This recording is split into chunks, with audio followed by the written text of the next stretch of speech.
Thank you so much for having me here. I have to say, I'm really relieved that a lot of you haven't been to one of these because it's my first time and I did not know what they expected from me. And as David said, I just jumped off of a plane from Barcelona. So forgive me if I just shout a Spanish word now and then, you know, just gracias.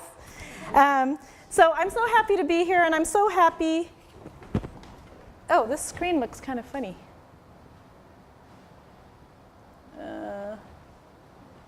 There. So happy to be talking about serendipity. It's been a word that I've been throwing around for the last 6 months inside of my work.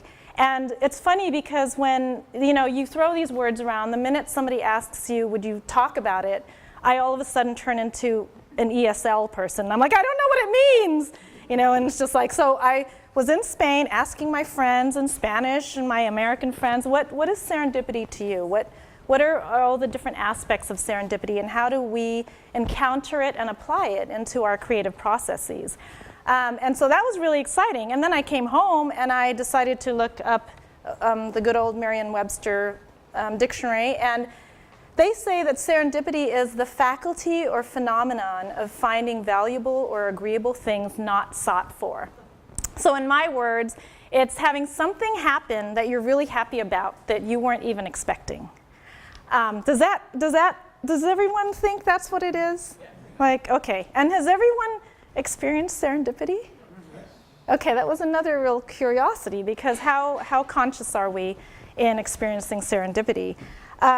So as David told you, I just want to give you a little bit more of a background of what I do. I'm an independent fashion designer here in Columbus, and we have a lot of the great corporations, but I'm one of the few independent ones which we're starting to build our own community here. And I go to different sheep farms and I gather the wool and the alpaca fibers, and I actually incorporate it into my work. I make the textiles. I dye all naturally, so any color you see in any of my pieces are all naturally dyed. Very sustainable, eco-conscious, and ethically designed. So that's sort of my center, and it's my world. I work from that world when I try to solve problems and answer the big questions that we have in our day. So serendipity. I noticed that when I think about all the serendipitous moments, that there seems to be a pattern. A lot of times I think of serendipity as, oh, it just happens on its own. Things happen, they fall together, the universe comes together, and then there's serendipity. But as I was looking at different times in my creative processes, different stages, I realized that I actually see a pattern in serendipity. I think that with our actions and certain factors, we actually can invite serendipity into our world, into our creative processes. So things like purpose, belief, drive, passion, meaning. I think all of these, when we start from that point and work our way, not necessarily to even an end result, we just start from that point of what do I believe in? What drives me? What's my passion? And what do I do with that? What is this moment of a creative thought that I have, and what do I do with it? And I see that the minute I start to do something with that, I continue on, and even though I don't see the end, there's always serendipity at the end, which is amazing. Have you guys experienced that too? Like you start, okay, so you're kind of moving along. And so we may not have the ability to create serendipity, but we certainly have the ability to increase the chance of it happening. And so I kind of want to share a moment. It just happened well, it was about a year ago. My biggest moment of realization of serendipity when it happened in my work. So I was over at a friend's house, and as I told you, I'm very sustainable, so people make fun of me because I'll put everything in my purse and then get home and recycle because I'm so worried that could, harm our environment. So I was over at a friend's house, and I went to go throw something away, and I opened the rubbish bin, and in there were a pair of jeans. And it was shocking to me. It was just like, oh my God, what is in here? And so I pulled these jeans out, and I was like, what are these doing in your rubbish bin? And my friend was like, well, they're torn up, they have paint on them, I can't wear them, and I can't give them the goodwill. They're not gonna take them. And she was like, what am I supposed to do with them? And of course, there's the dramatic designer me, and I was like, you give them to me! You give all of that to me! And so she was like, okay, we'll take them, And in my mind, I was like, I don't know what I'm gonna do with these things. Of course Goodwill won't take them. I couldn't put them on my dog. They were just torn up. So I was just like, though, that means that everyone here must wear jeans. Does anyone here not have a pair of jeans? So I thought of that. Every single person must have at least one pair of jeans. We wear them, we go through them, and I know a lot of us have those pairs of jeans that we love so much, we can't wear anymore, and we don't even want to get rid of them because they mean something to us. There's that energy, right? There's an energy that goes into the clothing that we wear, our favorite pieces. We have a connection. And it's weird. It's like this comfort. It's not weird. It's wonderful. It's this level of comfort that it gives us. So we hold on to them. And we don't want to get rid of them unless something special happens to them because we treated them so specially when we had them. So I did a call out. I thought, oh my God, all these pairs of jeans are homeless out there, and or maybe unwanted or buried somewhere because a lot of the fashion industry creates waste. So I kind of want to show you this before I move on into the story. But in case some of you aren't familiar, which most people aren't familiar with how much waste the fashion industry creates, here are a couple of statistics. These are from 2016. So more than 15 million tons of used textile waste is generated each year. Okay, that's only for a year, only in the United States.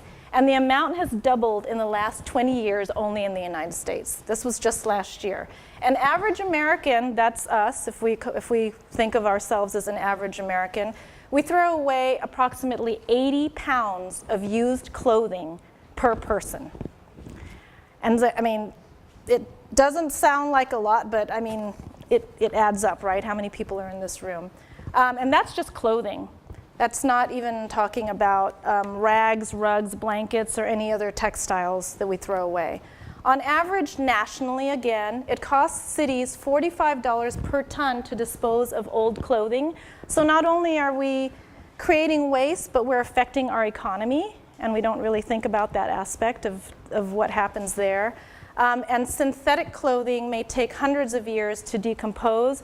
Synthetic clothing, some with the smart fibers now, they won't decompose. It might take 1,000 years, and we don't know. We haven't seen that process yet, which is one of the reasons why I make sustainable pieces. You can throw this dress into the ground when it's reached its full life cycle, and it's completely biodegradable and completely natural. Thank you. Thank you. It's important to me.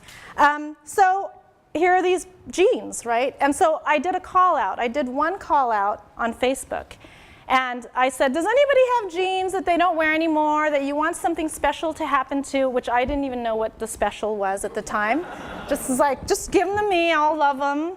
And I got to my studio the next day, and I had jeans in front of my steps. I couldn't even get into my doorway. People would text me and say, I'm gonna bring by some jeans. They'll drive by and just throw them at me almost, and just like 5, 6 jeans. I had one woman come in and bring me jeans, and she said, my husband would not get rid of these, and I've been dying to get rid of these. And she said, but he wouldn't just throw them away, and we couldn't give them the goodwill. He wanted something special to happen to them. And I made her a promise. I promise you that something special will happen. I don't know what that is, but something special will. So here I was driven, I was concerned, this deep concern about our environment, about these genes, and so I just started to make things. I started to experiment. I started to take the genes apart. There's some Levi's. So I just, by hand, I just started cutting into them, taking them apart, and promising that I would use every single aspect of those genes and not create any waste. So it's a zero waste project for me. And then I thought, well, I work with these local wool, farms, these local fiber farms. I know every sheep by name, and I happened to have had a new sheep named Snow White at that time, and I really wanted to use her wool for something. So I said, I'll take Snow White and I'll spin her wool with these fibers and see what happens.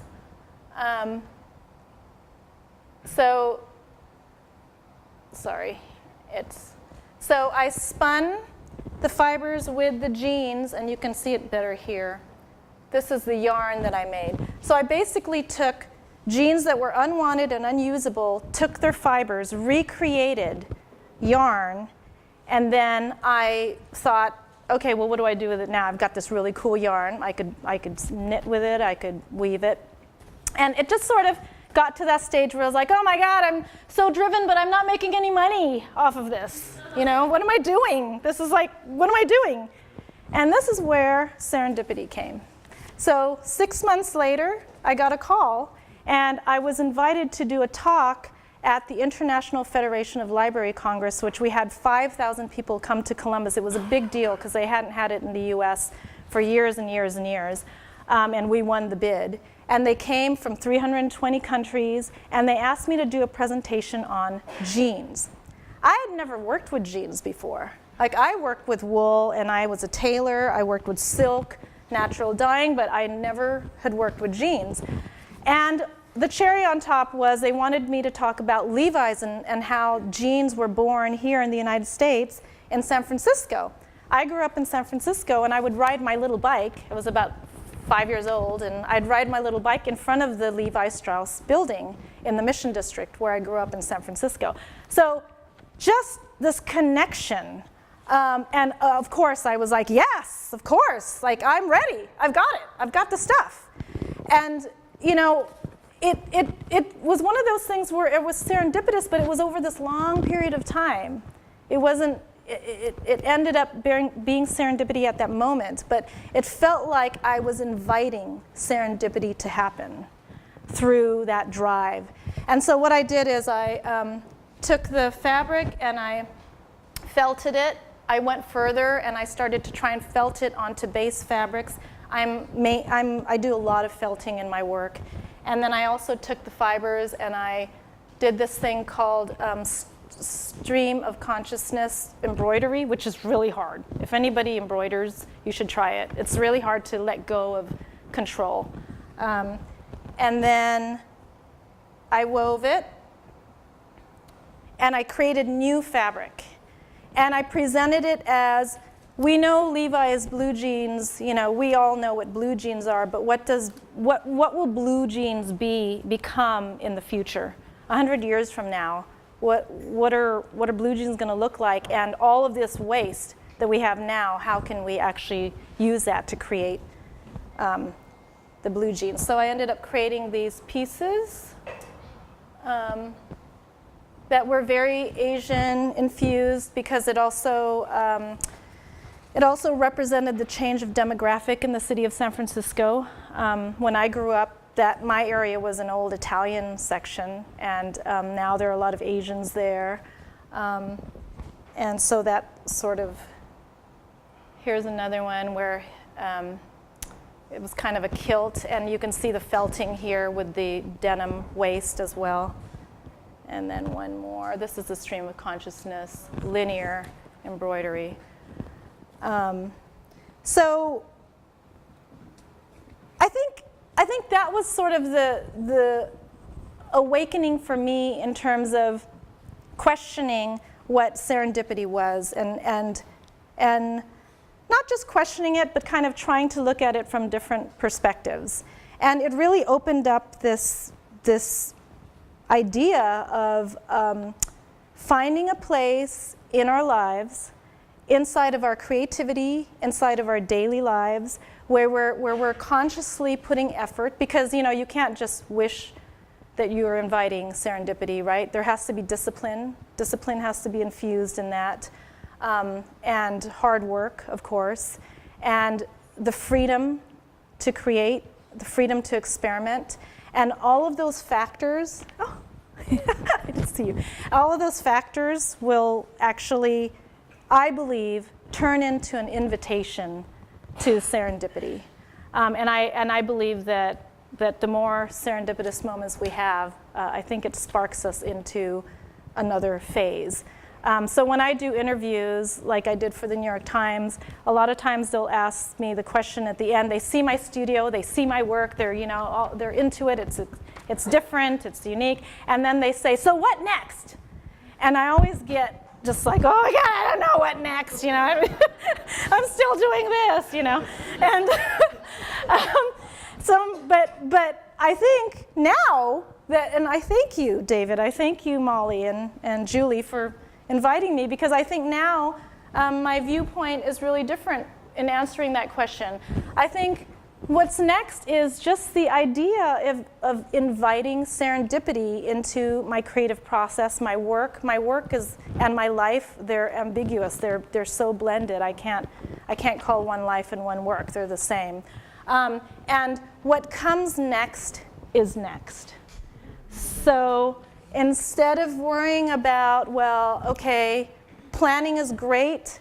Let's get to this next project. Let's plan this project. That's perfect. That's what we should be doing.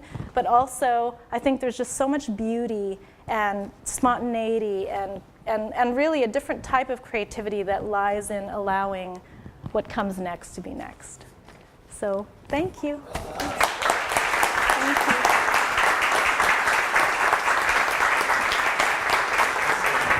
Thank you so much. You must have questions. Please. I do. How long did it take you to create for that show? Oh my gosh. It was a lot of all-nighters because they didn't give me a lot of time. So I think it could have been a solid 2 months of spinning. I hand spun all that, which I had lost my mind because I could have used a spinning wheel, but I used a drop spindle because the drop spindle gives me irregular yarns, the irregular tension. So that's why you could see all the different, the different blobs and stuff. So yeah, I think probably 3 months straight. Yes? Oh, sorry, Dave. What is felting? Thank you for asking. You do something for so long, you think everybody knows what it is. But so felting is taking fiber, mainly wool fiber, because wool fiber is the only natural fiber that has scales like our hair, and taking that fiber and placing them strategically atop fabric. I do something called Nuno felting, which is not very common in the United States for some reason.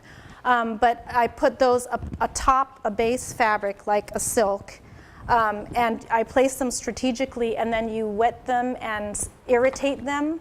And when you wet them, you open up those scales and make them intertangle, and then they're pretty much, I'm sure I've done this several times, and I should know better, but you take a wool sweater or something and you accidentally wash it and dry it, and then it comes out this big, where you're essentially felting it because you're allowing the scales to open up and entangle and shrink into each other. So. How did you get your start as an independent fashion designer? Oh, well, I think I was just so frightened by working for a corporation. I know, and it's so silly to be here now. I moved here 4 years ago from New York City, and it's so crazy to be in a place that has wonderful corporations, like amazing corporations. But I really wanted to try and preserve my creative freedom. And so I thought, I'll just try, okay, if it doesn't work, then I can go work for somebody. But let me just try, because I'm constantly trying new things. I'm constantly, as you can see, I get these ideas and I can't stop. I want to experiment. And I've been very blessed fortunate to just be able to keep doing it independently full time. So I'll let you, okay. Lucas? Do you ever hit a creative block where you're stuck, and then do you do anything to like find new sources of inspiration? Yes, I hit those, I wouldn't say often, but I have quite a few creative blocks. And what I find, which is really wonderful about this space, and that makes me I just love the energy here, is I collaborate. When I feel like I have a block, the last time I had a block, I was depressed coming home. You know, I was coming from San Francisco, and I was like, oh my God, I gotta go back to Columbus. And what am I gonna do? Is we're gonna work out there, and with my husband is here. And so I said, you know what? If I just knew what Columbus sounded like, it would make me feel at home. But I don't know. I can close my eyes and I know what San Francisco sounds like. I can close my eyes in New York City. But Columbus, I didn't understand what it sounded like. So I, of course, went to everybody and I was like, do you know what Columbus sounds like? What does it sound like to you? You know, and everybody was like, okay, crazy woman. And then I ran into a musician. And she was a friend of mine who, there were great supporters here. It was her husband. And I said, oh my gosh, his name is Benji. He's with Reptile Fiction. And I said, Benji, do you know what Columbus sounds like? You're a musician. You're here in Columbus. You, out of all people, must know what Columbus sounds like. And he was like, oh my God, that's such a great idea. No, I don't. And he was like, let's go and explore. So we went around and he taped the different neighborhoods of Columbus, and we listened to them together. And then he created 8 songs, and he infused them into his songs. And then I created 8 couture pieces, and I wish I have a picture on my iPad I can show you. And I created 8 couture pieces based on those songs, and we burned the music sound waves down the front. It was really fun. I'll definitely show you a picture of that. But Will you send that to me so we can send it out? yes, definitely. And so that cured me. I was just like, oh my God, I got it. Obsessed with this new creative process. One of the mythology genes for me are the rivets and the functional industrial component. How did you handle that metal? The metal and the waste of the metal? Yes. Yes, I was concerned about that, and the zippers, and even the stitching. I reused everything about them. So I took the metal and I created little weights with them, because many times in my couture pieces I use weights to manipulate the way things hang. And yeah, I mean, when you need, necessity is the mother of all invention. Is that the phrase? So yeah, and then I also took some and I reused them. So some parts in that picture where there's a girl with the pleat, she had like a cummerbund, and one of them was the button with the buttonhole. So I strategically cut it to reuse that aspect. Thank you. Yes. So Celeste, one of the things I'm really curious about, because we've talked about this before, is this notion of serendipity and then scale and time. And I know there's a lot of designers who aren't as fortunate as you, where they can work full time in this capacity. They may have to work for a corporation in which there's a lot of deadline and there's a lot of, the production schedule. Is serendipity possible there, or is that why they have to have their practice on the side too? Where does serendipity then fall off? Oh my God, Cindy, you always ask the best questions. I'm not sure it has Most an answer. compelling question. Yeah, I'm not a fast fashion person. I believe that anything fast loses some. Fast things are great, but you just can't get some things fast. Fast fashion, fast food, fast data. So I don't know the answer to that. I don't think you have time. I don't think you have time to let serendipity happen. But I don't know. I'll think about that more, because that's an interesting question. But yeah, my friends that are in the corporations, their main complaint is that nothing magically happens, that everything, happens very categorically, and then it either works or it completely fails. And, and I have to say, with everything I do, I never have a complete failure because it's allowed time to process itself almost, So, yeah, thank you, though. That's a good question. Back there? Do you give advice to people who do want to shop more environmentally consciously and avoid fast fashion? Yes, thank you for asking that. I love when people ask me that. It's I think sometimes we think to be eco-conscious because we throw these words around a lot, and there's not a lot of meaning. We buy local, that's another thing. I would always throw words. I would always say buy local, buy local, buy local, and then last year it was Christmas time, and I had to go buy a bunch of wool from a local farmer, and I bought a lot of wool because I was running these workshops, and I gave her the check, and she instantly started to cry, and she said, "Now I can buy my kids Christmas presents." And that was just like, oh my God, that's what buying local is. So that is like this conscientious way of living, and it's a way of living. It's not just a fad. You can't, throw your jeans away and then be like, oh yeah, I buy local. I mean, it has to be all-encompassing. So I think just being really conscious about what it is that you're buying, and nowadays you can get information on everything you're buying. A lot of the natural fibers are great for the environment, and knowing that they're made in a place that is regulated and fair trade, a lot of that stuff. So, and I think just day to day with yourself, what are we putting on us? What are we putting in us? Down from the shampoo to the breakfast you eat to the shoes you wear. So thank you for asking that. It's important to me. So, yes? You talked about early in your career being afraid of going into a corporation or whatever. My question is, and it's kind of ambiguous, but how did you survive? Yeah, I don't know. No, I mean, I think I survived through perseverance, which is another factor, I think, that leads to serendipity. I think a lot of serendipitous moments, I would be doing, I would talk to somebody, and then all of a sudden it would be like, oh, you know him, and you can, and then all of a sudden this person would want to order things for their store, and I thought I was just going to go get olives at the supermarket, So there are those moments, but I think it is perseverance, knowing and loving your work. People can see that and they can feel it. I am sort of this, clothing hippie, I think, but I believe that clothing has energy. It's from the fibers that we use to make them, to the people making them, to the person that wears them. There's always that special piece you put on, again, like those jeans, where you feel like, oh, I love this hat. It makes me feel safe, or it makes me feel happy.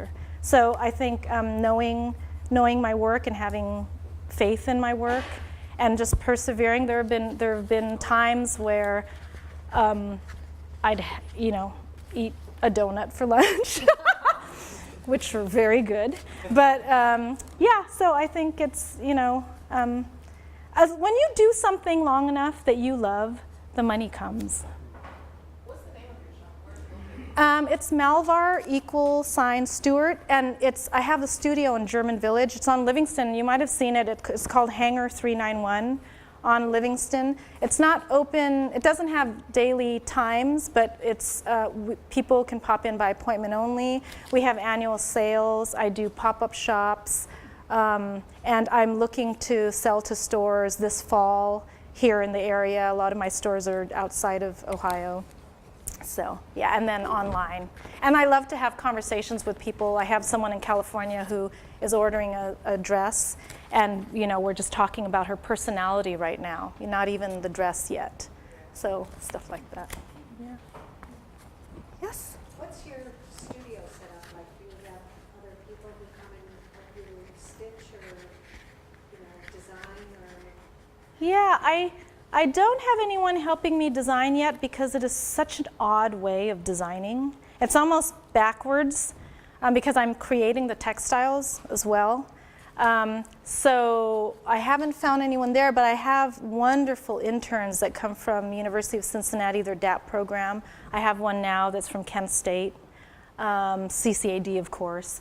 And then I have a couple of extra people that come in and just do the scrubbing, which is, there's so much, of that kind of work. I try to give them the best lunch I can because I feel so bad that that's all they do. But yeah, I have a few people that help me. And my husband is a mathematician. He's also an adjunct professor at OSU. And he helps me with all my formulas because shrinkage on my pieces is very difficult because they're all amorphic shapes and stuff. So yeah, I'm very fortunate to have him. So. And he just needs a glass of wine and he's happy. So any other? Yes? So obviously you work in your studio a lot of times, and you say you're sitting in Journal Village. Do you feel like sometimes serendipity is also about how you find inspiration in different ways? And do you go to different places when you are looking for ideas? I know that it seems like you travel quite a bit in different parts of the world, which obviously helps, right? With Yes. inspiration. But in town in Columbus, do you have a place that you go to if you want to get some inspiration, or is there anywhere you go you find a lot of energy and a lot of kind of connection that you can make? Yeah, you know what? That's a great question too because I didn't know this until we moved here because I grew up in San Francisco. I lived in New York City. I went to school in London, England, and all these big cities that were very dynamic. And then we were coming to Ohio, and I was like, oh my God, what am I going to do in Ohio? And I found out that I go into myself is where I go, and I love my studio because it's just standalone building. It's very small, but I do all the work there, and I take things from outside and I bring them there they stay around me, even if I find like a nest or a dead bug or something, and I bring it. And I realize that the pieces I'm creating in Columbus are, to me, even more outside of the box than I was doing in New York and London and all these other bigger cities. And I think it's because I'm actually able to go inside of myself a little bit more than in these really big, noisy places where it's just there's always noise. And you think that inspiration comes only from out here, and you're like looking for it, and I'd go to the museums, and which was inspiring too. I'm not going to say it wasn't, but I've found a very different way of finding inspiration here in Columbus, and it's a very quiet way. It's almost meditative, and I'm sure that what I'm exposed to, I'm sure of course is affecting me, like the genes, But I think the birth of ideas, I think, are so much of a deeper thing here in this city, and I love this city for it.